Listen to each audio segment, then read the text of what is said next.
All right, let's jump right in. Today, we're getting into Friedrich Nietzsche's very first book, The Birth of Tragedy. And let me tell you, this is not some dry academic text. It's a fiery, poetic, and deeply controversial work that tries to solve one of the great puzzles of ancient culture.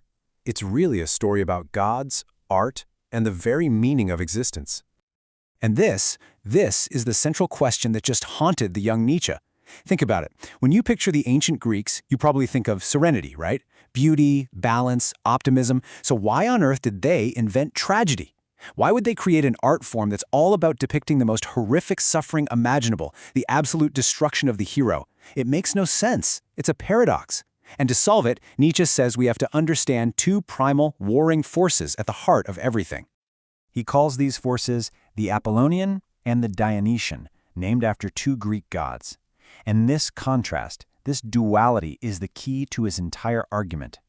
On one side, you've got Apollo, the god of light, dreams, order, and beautiful forms. And on the other, you have Dionysus, the god of wine, intoxication, and just pure chaotic release. But here's the kicker. For Nietzsche, these aren't just artistic styles. Nope, he thinks they're the fundamental drives of life itself. Okay, so let's dig into Apollo first. The Apollonian world is the world of the dream. It's all about clear lines, boundaries, and logic. Just picture a perfect Greek sculpture. It's calm, it's ordered, it's beautiful. Nietzsche has this fancy term for it, the principium individuationis, but all that really means is the thing that makes you feel like you, a distinct, separate individual. He says it's this beautiful, totally necessary illusion that basically shields us from the terrifying chaos of real existence. And then you've got Dionysus. If Apollo builds the walls, Dionysus comes in with a sledgehammer and smashes them to bits. This is the feeling of intoxication, of totally losing yourself in a crowd at a concert, of being completely swept away by music.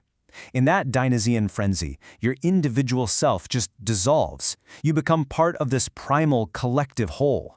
And it's a terrifying experience because it shows you the raw, unfiltered truth of life, this endless cycle of creation and destruction, of joy and pain, all mashed together. Now, it is so crucial to understand this. Nietzsche is not saying Apollo is the good guy and Dionysus is the bad guy. Not at all. In fact, he says that when either of these forces is left completely unchecked, it leads to a cultural dead end. Too much Apollo, with its obsession with form and logic, gets you the rigid, boring, militaristic culture of ancient Rome. But too much Dionysus, where you're just staring into the abyss of suffering all day, that leads to a kind of pessimistic paralysis, where you're just convinced life is utterly pointless. So, if each one alone leads to disaster, what happens when you bring these two enemies together? What happens when you fuse the god of beautiful dreams with the god of chaotic intoxication? Well, according to Nietzsche, the Greeks pulled it off, and what they created was nothing short of a metaphysical miracle.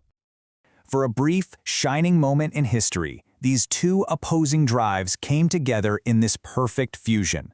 And as Nietzsche says, this coupling gave birth to the highest form of art the world has ever known, Attic tragedy. It was the perfect marriage of opposites. So how did it actually work? Well, you had the Dionysian part in the chorus. Their music, their chanting, that wasn't just background fluff. That was the raw, emotional heart of the play, the voice of that primal, collective truth. But all that chaotic energy was given a shape, a form, by the Apollonian part, the plot, the individual characters on stage, the clear dialogue. It was like a dream that allowed the audience to gaze right into that Dionysian abyss without being completely destroyed by it. But this perfect balance, it was fragile. And according to Nietzsche, it was ultimately destroyed by a new force that rose up in Athens. A new daemon, who becomes the great villain of this story, the philosopher Socrates. See, Socrates came along with this radical new idea that reason, logic, and knowledge were the highest virtues. His whole philosophy was basically, to be beautiful, it has to be understandable. If something couldn't be explained rationally, it was worthless. And this optimistic belief in the power of the human mind was a direct assault on the mysterious instinctual wisdom of Dionysus. And this Socratic worldview, Nietzsche says, led directly to the death of tragedy. It happens step by step. First, a playwright, Euripides, starts rebuilding tragedy on the foundation of reason, not myth. That leads to step 2.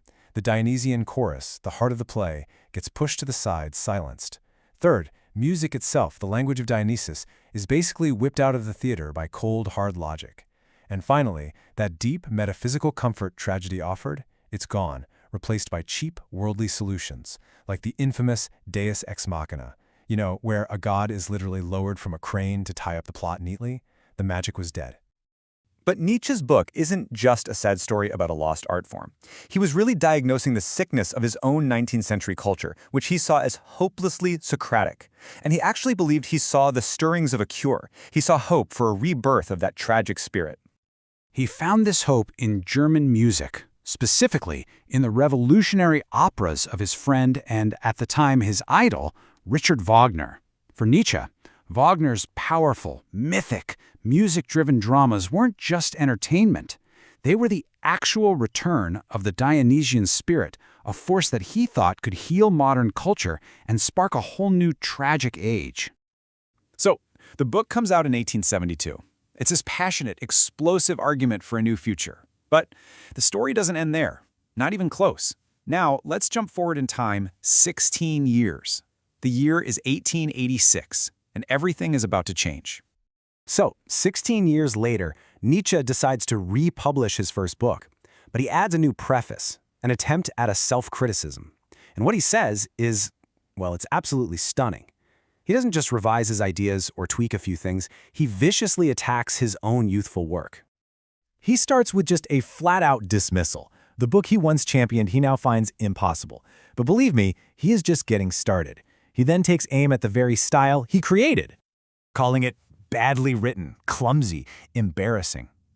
He's tearing apart the poetic language that was the book's signature.